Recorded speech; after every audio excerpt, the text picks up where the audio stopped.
Hello, my name is Peter Lampert, and I will show you the analysis of plant reproduction representations in Austrian biology textbooks.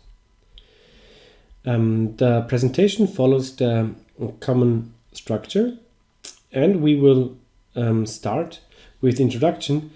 And teaching botanical contents is a challenge. But why is it a challenge? We know from studies that students show little interest in botanical topics, and that students have limited knowledge about wild plants and to recognize them. Moreover, teachers spend less time on teaching botanical contents in comparison to other subjects or other topics in biology. And we know that textbooks contain little information about plants in general, but when they write about plants, it's less about phenomenal adaptations, it's more about the parts of a plant. And Wannes and Schussler coined the term plant blindness to describe that plants and their importance are often overseen, not only by students but also by adults. And what we can imagine is that these factors influence each other, so that when students have little interest, it leads probably to the fact that teachers spend less time on it because the students are not interested anyways, and that this reinforces the plant blindness. So what are the reasons for investigating plant reproduction?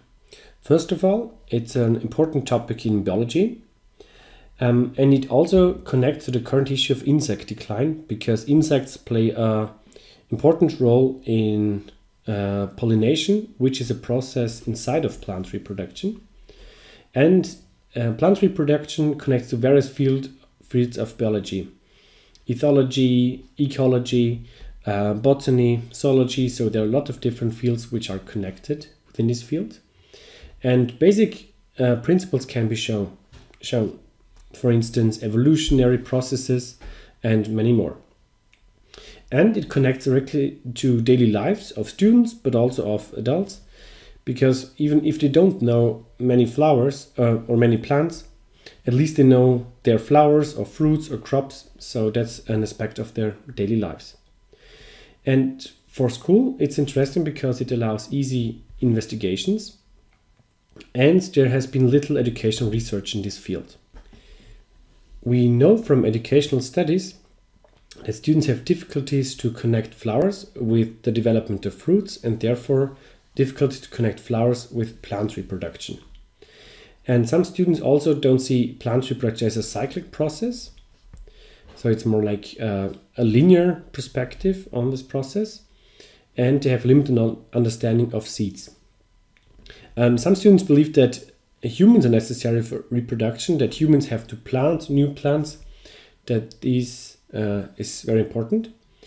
And they have difficulties to understand the sequence of the process of plant reproduction.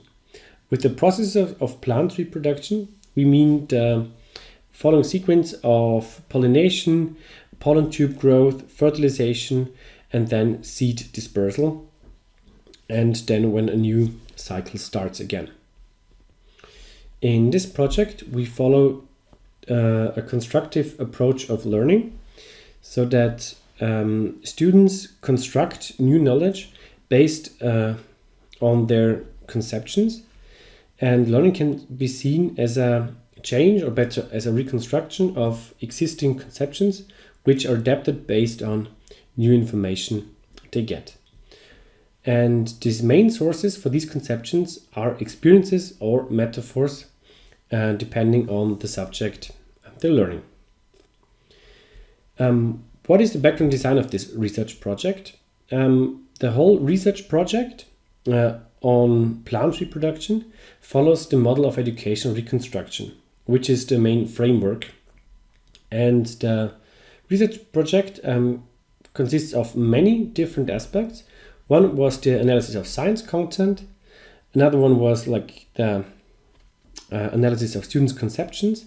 And many projects were done on investigation and design of learning environments.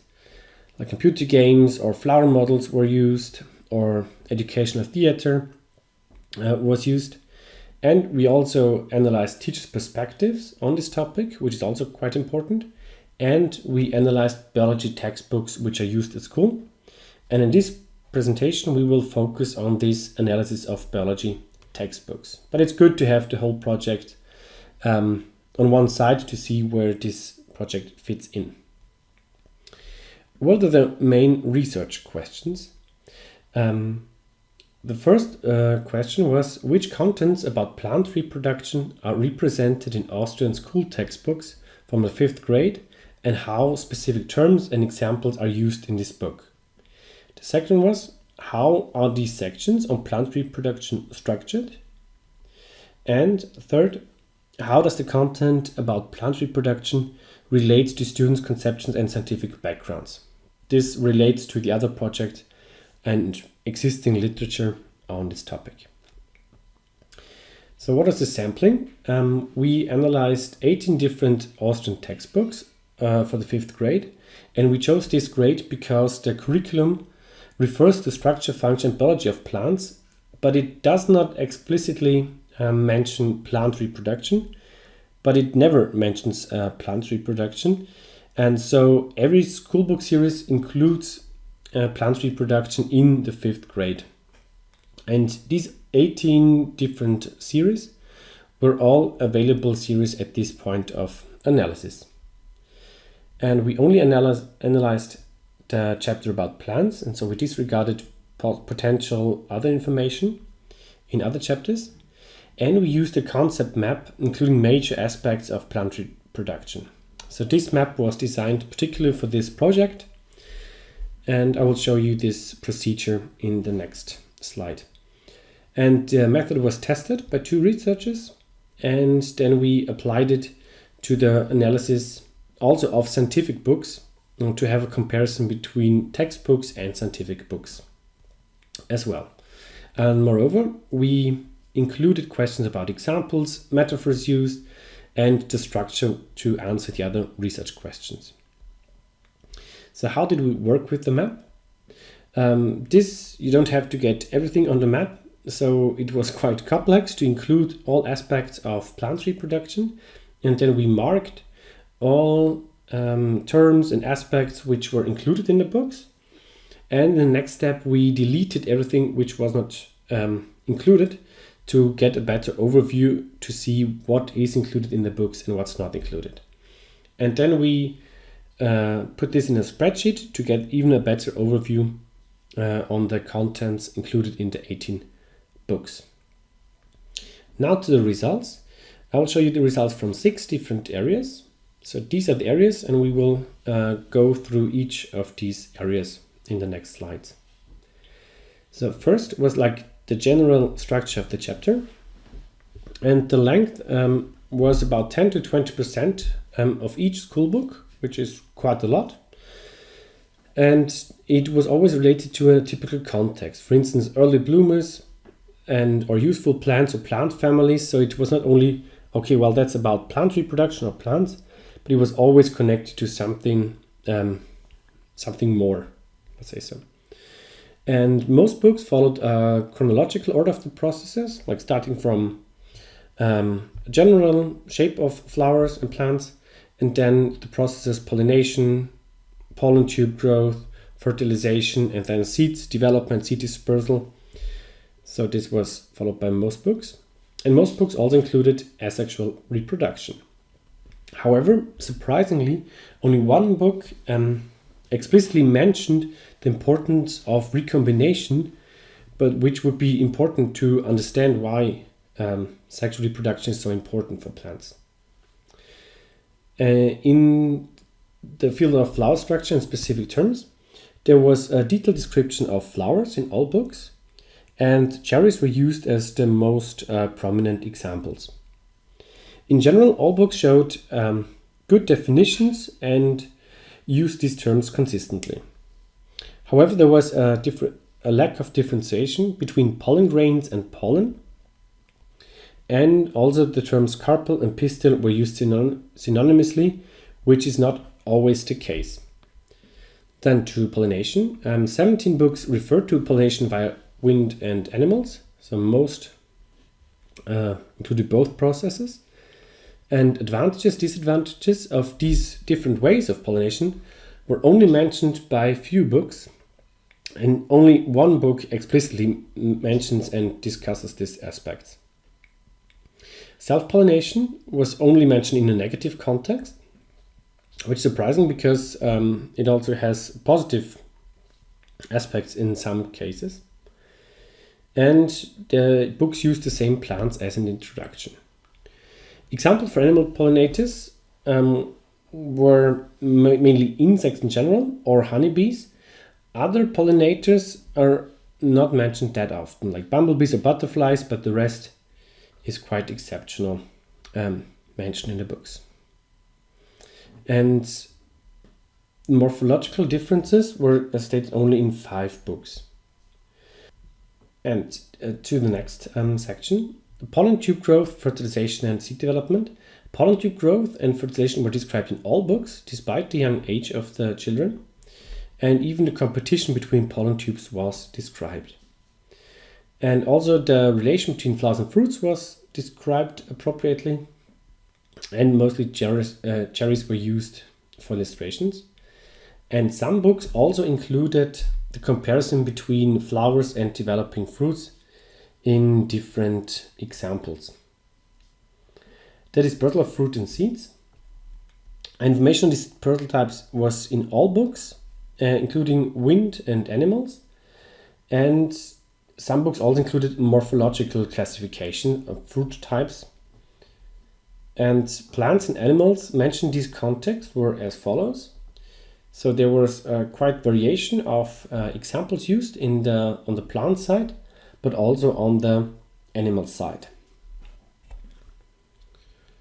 And for the synonyms and metaphors used, and typical metaphors on pollination were transport, traveling of pollen grains, pollination as a work or a task. So there was, we will discuss this later, what might be problems be with these metaphors.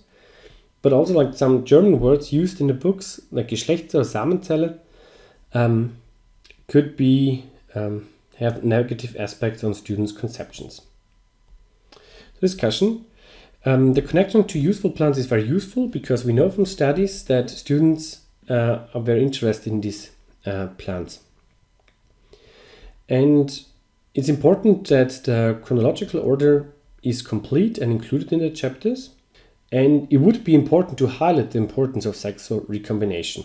And the consistent use of terms is important, but oversimplification should be avoided. What's missing is the discussion of advantages and disadvantages of cross-pollination in general and of the separate pollination vectors, wind or animals, to achieve a coevolutionary understanding. It would be also important to highlight the diversity of flowers and animals involved. And answers pollinators, which were often mentioned, are quite exceptional, so there's a possible confusion between pollination and seed dispersal. The illustration of pollen tube growth is important, but probably not sufficient, because we can't find it in the student's conception, so there should be other ways to show this process. And it would be good to include the development of different flowers to fruits, not to stick only on cherries, for instance. And the term Samenzelle, which translates to seed cell, should be avoided because it could lead to confusion with seed dispersal. Another aspect is to avoid the metaphors suggesting a deliberate transfer of pollen, because we can also see this, that young students think this way, that pollination happens deliberately. So it'd be good to avoid this in school books. So if we use the school books and add other aspects how to teach botany, where we know this helps to face plant blindness, to show also other aspects of plants. School books provide a good quality to teach students at 5th grade, and we should use textbooks, however, critically, so to see, okay, which terms and examples are used, are they useful, how do they relate to students' conceptions. The diversity was not that high in the books, and so this needs to be fostered. And it's also important to show the importance of sexual and asexual reproduction, to see in which context they are beneficial. And it's also important to highlight phenomena and adaptations to show the different morphology of flowers and of visiting animals to get an co-evolutionary understanding. And it's also important to connect to other topics, that it's not just about plants, but to see how it connects to students' daily lives. So these were the textbooks analyzed, and I want to say thank you for listening to this presentation.